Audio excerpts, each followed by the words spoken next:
Hello everyone. Today we are going to discuss about the wave equation, which is just a simple recap of what you learned in your school level. So let's start by looking at these curves. I have drawn a straight line and I am writing the equation of this line to be y equal to x. What is the general form of a straight line? The general equation is y equal to mx plus c, where m is the slope of the line. Here the slope is 1 because it is equally inclined to both the axes, as well as the y-intercept here is 0. Suppose this line was moving towards right with the velocity v, and after a certain time t, let that be small t. So this straight line is moving towards right with the velocity v, and after a certain time t, suppose it reached this situation. Now its slope haven't changed, its slope is still 1 because it is equally inclined to both the axes, but now it has a y-intercept. So I can write the equation of this line to be y equal to x minus c. And by simple geometry I can write that y equal to x minus, what is this distance? I can equate this distance to be velocity multiplied by time, because this curve was moving towards right with a velocity v and time t, so the distance it covered will be equal to velocity into the time. So this is a very simple thing to understand. But what if I can apply this to all kind of functions? Suppose instead of this straight line I took some other shaped curve, whose equation I can write like y is equal to f of x. So instead of y is equal to mx plus c, this is some other curve which has a equation y is equal to some function of x. Some function, we don't know what the function is. Even here, if I apply this assumption over here, if this wave is traveling towards right with a velocity v, and if it covers a certain distance in time t, then I can write the equation of this curve to be y is a function of x minus velocity into time. This is a very common assumption. This is a very common format. In several textbooks, in several explanations, you can see that the equation of a traveling wave can be generally written as a function of x minus vt. So this is a wave which is traveling towards right, that is why the negative sign happened over here. If this wave was traveling towards the left, then it would have been a positive sign. Because if you consider the straight line, if it was traveling towards the left, this intercept have been a positive intercept.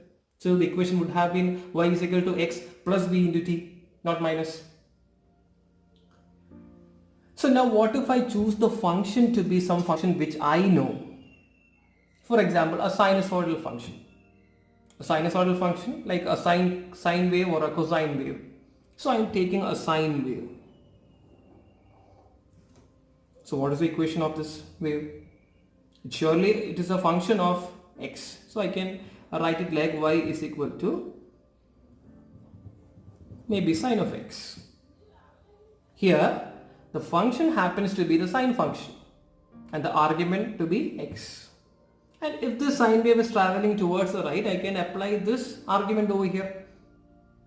Function argument has x minus vt, so I can write this equation as y equal to sine of x minus velocity into time. But your basic mathematical knowledge will tell you that this kind of argument is not possible. Why? Because the argument here is in distance, and the unit of distance like meter, millimeter, centimeter, they cannot happen over here, because the argument of sine is always either in radian or in degree.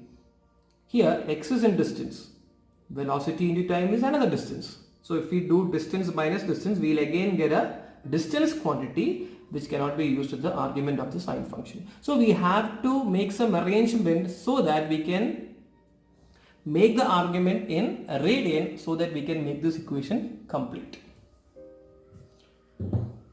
So let's just develop on this idea.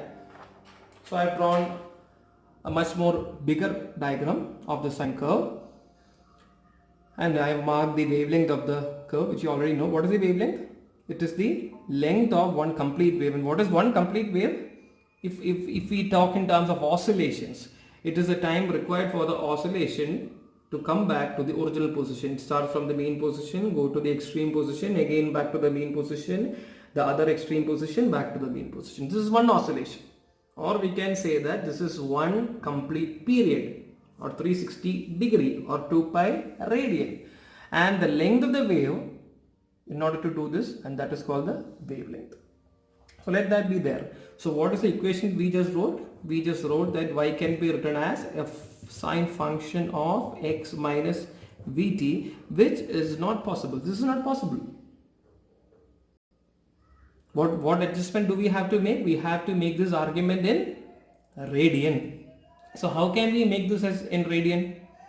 So what we can do is that we can multiply a certain quantity here so that the argument becomes radian. So this is in meter. So obviously this meter has to get cancelled out. So a meter quantity has to happen over here. Something by meter. And here it should be radian.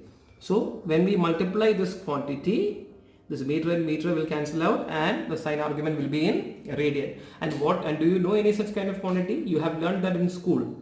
And that is nothing but our angular wave number. That is because if we know this maybe meter or this distance, consider this distance in this case, in the case of this wave. Here let us take the distance to be from this point to this point. The distance is lambda. And how many radians are there in this lambda? There are 2 pi radians in this lambda. So this is the quantity which we need, which has the unit radians per meter. This is called the angular wave number, or it can be called as the propagation number. So just by taking this equation, y is equal to sine x minus vt, and I simply can multiply this k, so that now the argument becomes in radian. Okay, now I am opening the bracket, sine kx minus kvt, multiplying k inwards. And what about this k into v? K into v. This k is 2 pi by lambda into velocity. I can rewrite this as 2 pi the whole by lambda by v. Distance by velocity, that is nothing but the time. What time?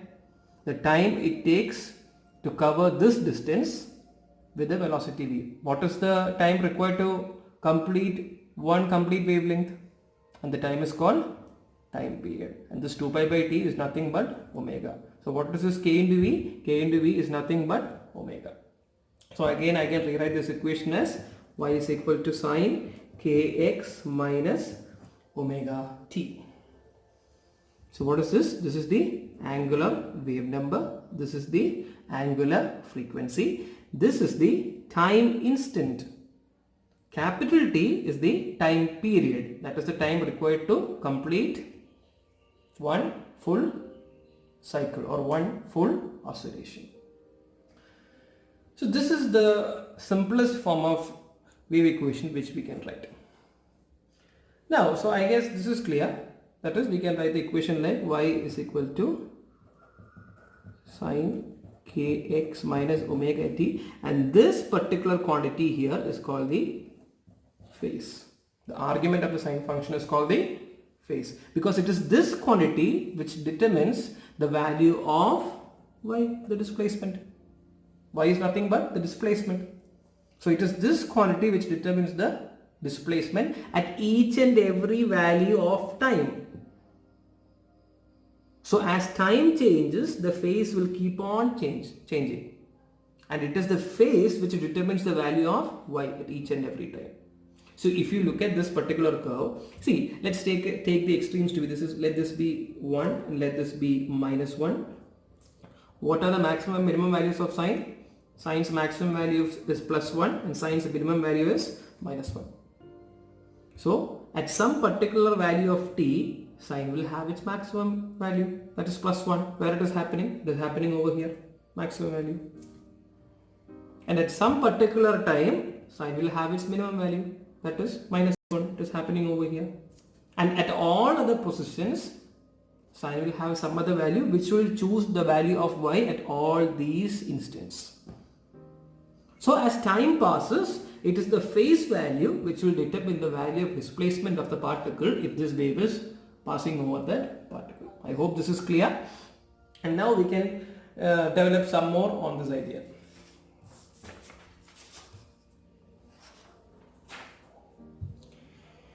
So I've written two equations. For your simplicity, I've just considered the initial phase. So for the initial phase, just consider that this x value doesn't exist, or the x value is 0 or something like that. And you can simply write the equation like y is equal to sine omega t. Suppose here I'm multiplying a value 1. So let's just try to draw the curve. So first wave, so y1 is equal to 1 into sine omega t, and I am plotting the omega t values, and for your simplicity I am doing not in radians, I am doing it in degrees. So what is when the omega t value becomes 0, what is the value of sine 0? Sine 0 is 0, 0 into 1, the y value is 0. And when omega t becomes 90, sine 90 is 1, 1 into 1, y value become 1, let this be 1, 1. And when 180, sine 180 is 0, 0 into 1, y value becomes 0. Sine 270 is minus 1, minus 1 into 1, it becomes minus 1. Sine 360 is 0, 0 into 1, again 0. So on joining these by a smooth curve, we are getting nothing but the sinusoidal curve. But here, instead of multiplying this 1, I am multiplying it by 2.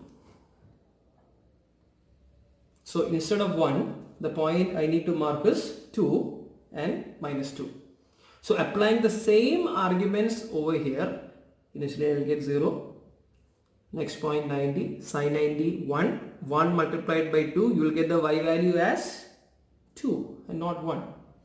Sine 180, again 0, sine 270 minus 1 multiplied by 2, y value becomes minus 2, and then sine 360, and we will get a curve like this.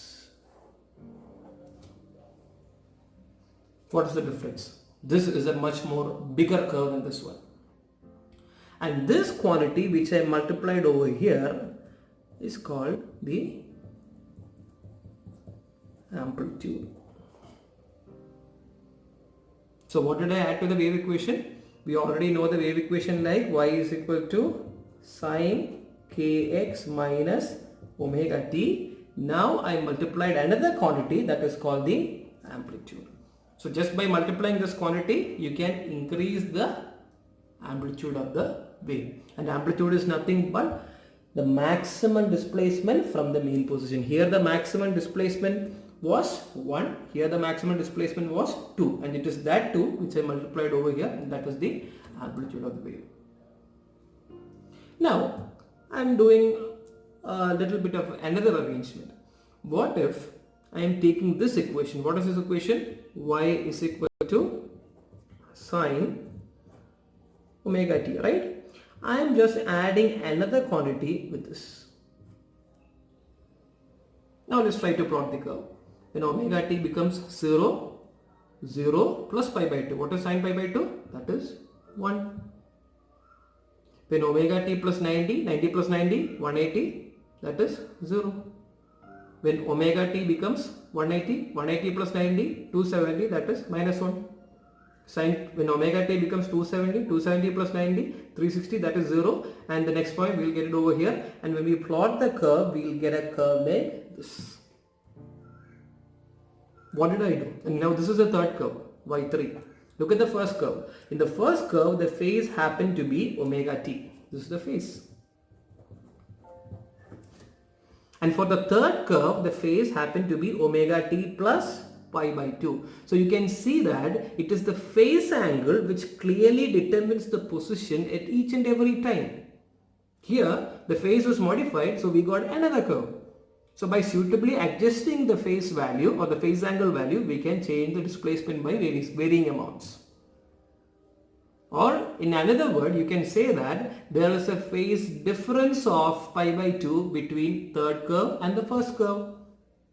Because the phase of the third curve is omega t plus pi by 2 and the phase of the first wave is omega t. And what's the difference? Difference is pi by 2. This value is called the phase difference. I guess we have to discuss a bit more on the phase value. I'm taking yet another situation. Suppose there are two waves which are going from points 1 and 2 to reach this point P. Suppose the wave 1 covers a distance x to reach this point, and suppose the second wave traveled a bit more longer and it covers a distance x plus delta x to reach this point P. Alright? So can you please guess the equations of these curves? I can write the first curve equation to be y1 is equal to a sine kx minus omega t. That is very much clear. We explained each and every parameter of this equation. You can write the second equation to be y2 is equal to a sine k, it is not x, it is x plus delta x minus omega t, because the path traveled by the first wave and the path traveled by the second wave is different. What is the path traveled by the first wave? It is 1 to P. What is the path traveled by the second wave? It is 2 to P. And what if we subtract this path traveled? The path traveled by the second wave is x plus delta x and the path traveled by the first wave is x, and you will get the value as delta x. This is nothing but the path difference. Okay, so this path difference happens over here. I can simply open the bracket a sine k into x minus omega t plus k delta x. Do you see any difference? It is very clear that the phase of the first wave is kx minus omega t, and we have an additional term in the phase of the second wave. So what is the phase difference between the two waves? That is the phase of the second wave minus the phase of the first wave, just like how we did before.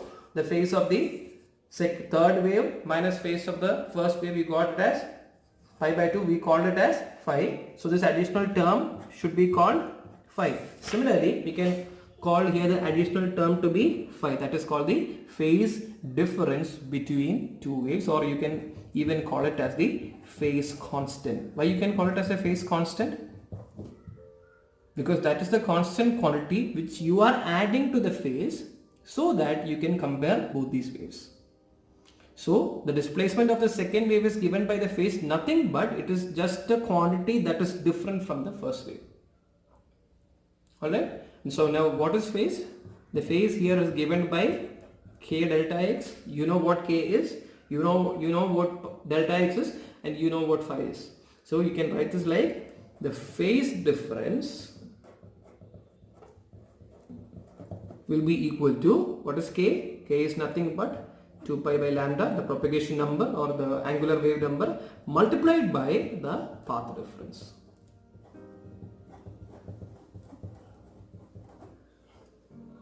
Alright, this is a very important relationship. This is very much required when we travel to the next section.